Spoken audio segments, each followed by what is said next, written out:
Nasa mahigit 100 opisyal ng Sangguniang Kabataan o SK mula sa San Carlos City, Pangasinan ang isinugod sa ospital sa Olongapo City dahil sa umano'y food poisoning kahapon, August 6.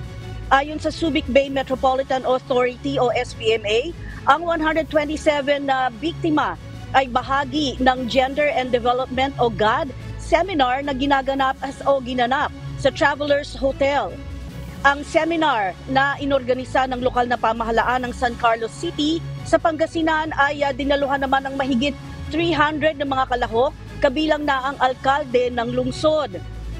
Naganap ang insidente pagkaraan ng tanghalian ng ang ilan sa mga biktima ay nakaranas ng pagsusuka o diarrhea.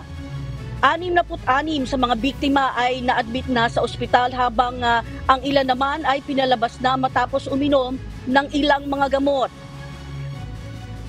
Dahil sa insidente, napuno ang karamihan ng mga ospital sa lugar, kabilang na ang James L. Gordon Memorial Hospital, Bay Point Hospital at St. Jude.